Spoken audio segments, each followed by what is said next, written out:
कहते हैं कि आज से करोड़ों वर्ष पहले हमारी अनोखी दुनिया में एक से बढ़कर एक जानवर हुआ करते थे जो कि देखने में बहुत ही विशालकाय व खतरनाक हुआ करते थे। ये कहना बिल्कुल गलत नहीं होगा कि आज से करोड़ों वर्ष पहले हमारी धरती पर जानवर ही राज किया करते थे। आज भले ही उन जीवों का अस्तित्व हमारी धरती पर मौजूद न हो, लेकिन हाँ, वैज्ञानिक मानते हैं कि करोड़ों वर्ष पहले जिन जानवरों ने हमारी धरती पर राज किया, आज उन्हीं जीवों का रूप आधुनिक दुनिया में मौजूद है। अगर हम क्रोकोडाइल्स की बात करें तो आज भले ही हमारे सामने छोटे रूप में क्रोकोडाइल्स मौजूद हैं, लेकिन करोड़ों साल पहले क्रोकोडाइल्स के पूर्वज बहुत ही खतरनाक व विशालकाय हुआ करते थे, जिन्हें सार्कोसुकस क्रोकोडाइल्स के नाम से जाना जाता था। तो जी हाँ मेरे प्यारे दोस्तों, आज के इस वीडियो में हम इसे सार्कोसुकस नामक महादानव की तह तक जाने की कोशिश करेंगे। तो देर न करते हुए चलिए शुरू करते हैं। ये बात है 1946 की, जब फ्रेंच के कुछ लोगों ने सहारा डेजर्ट में खुदाई करते समय एक विशाल मगरमच्छ की हड्डियां खोज निकाले थे, जो कि उस समय मात्र क्रोकोडाइल की सिर ही मिला था। हालांकि ये सिर इतना बड़ा था कि वैज्ञानिक भी हैरत में पड़ गए थे और इस पे गहराई से रिसर्च करना शुरू कर दिए और अंततः रिसर्चर्स ने पाया कि यह प्राचीन समय का सबसे बड़े क्रोकोडाइल्स हुआ करते थे,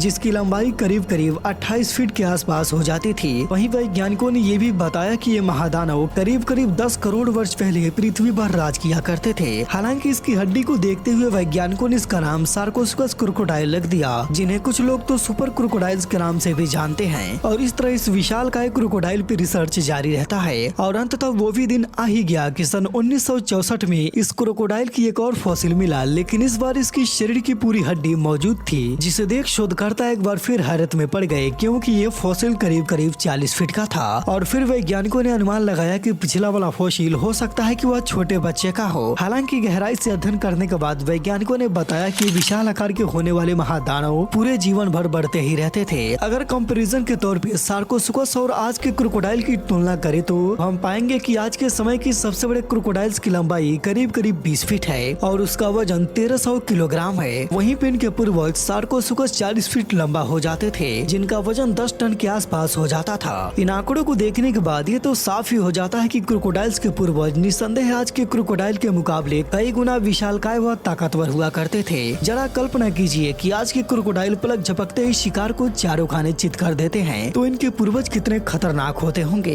एक्सपर्ट बताते हैं कि प्राचीन समय का ये महादानव डायनासोर के सभी प्रजातियों को बड़े ही आसानी से मार देते थे और यही वजह है कि डायनासोर नदी व तालाबों के आसपास भटकना बिल्कुल ही पसंद नहीं करते थे। इसके अलावा ये खतरनाक शिकारी पानी में मछलियों का शिकार भी किया करते थे, क्योंकि इनमें शिकार को धर दबोचने की काबिलियत कमाल की होती थी। आपको जानकर हैरानी होगी कि क्रोकोडाइल्स के पूर्वज माने जाने वाले सार्कोसुकस की आंखें बिल्कुल ही दूरबीन जैसी होती थी, जो कि ये शिकारी जानवर को रात के वक्त भी बखूबी देख जाते थे। इतना ही नहीं दोस्तों, एक्सपर्ट बताते हैं कि इनके काटने की क्षमता भी कमाल की होती थी, जो कि 18,000 PSI बाइट फोर्स से शिकार पे हमला किया करते थे, जिसके बाद तो शिकार का मरना तय हो जाता था, क्योंकि इनके दांत बेहद ही मजबूत व धारदार होते थे। बता दें कि इनकी ऊपरी वाली जबड़े में करीब करीब 35 दांत, जबकि निचले वाले जबड़े में 31 दांत हुआ करते थे, जो कि देखने में बेहद ही डरावना व भयानक लगते थे। बड़े बड़े डायनासोर के गर्दन पे अटैक कर उन्हें मौत की नींद सुला देने वाली ये रेप्टाइल्स उत्तरी अफ्रीका के घने जंगलों में राज किया करते थे, जो कि बदलते वातावरण के साथ साथ वह स्थान अब सहारा डेजर्ट में बदल चुका है। ऐसा माना जाता है कि सार्कोसुकस क्रोकोडाइल्स पानी में करीब करीब 25 किलोमीटर प्रति घंटे की रफ्तार से शिकार को दौड़ाने की काबिलियत रखते थे। वहीं पे इनकी बेहद इंटरेस्टिंग बात यह है कि आज के दौर के क्रोकोडाइल्स की तरह छुप छुप कर शिकार करने में जरा भी संकोच नहीं करते थे और अचानक से शिकार पे हमला कर उन्हें निस्तो नाबूद कर देते थे। इन सब के बावजूद ये चालबाज शिकारी जमीन पर भी 12 से 15 किलोमीटर की रफ्तार से दौड़ाकर शिकार का पीछा किया करते थे और इनके लिए इतना पर्याप्त होता था, क्योंकि ये शिकारी जानवर शिकार को महज 10 मीटर की दूरी तक ही भागने का मौका देते थे। वहीं जानकारी के लिए बता दें कि इनके जबड़ों के अंत में एक विशाल सनाउत हुआ करता था, जो कि आज के दौर के घड़ियाल से काफी मिलता जुलता है और यही वजह है कि एक्सपर्ट सार्कोसुकस क्रोकोडाइल को एलिगेटर्स के पूर्वज मानते हैं, क्योंकि सार्कोसुकस क्रोकोडाइल्स भी आज के दौर के एलिगेटर की तरह ही ताजे पानी, नदी व झीलों में रहना बेहद ही पसंद करते थे। सबसे हैरान कर देने वाली बात ये है तो आज तक कोई जान ही नहीं पाया है कि ये महादानव धरती से कब और कैसे विलुप्त हो गए थे और यही वजह है कि कुछ लोग आज भी ऐसा मानते हैं कि अमेज़न की नदियों में हमें आज भी सार्कोसुकस क्रोकोडाइल मिल सकते हैं, क्योंकि अमेज़न की नदियों के विषय में वैज्ञानिक मात्र 10% ही डिस्कवर कर पाए हैं। जरा कल्पना कीजिए कि सार्कोसुकस क्रोकोडाइल अगर आज अमेज़न की नदियों में जिंदा होंगे तो हम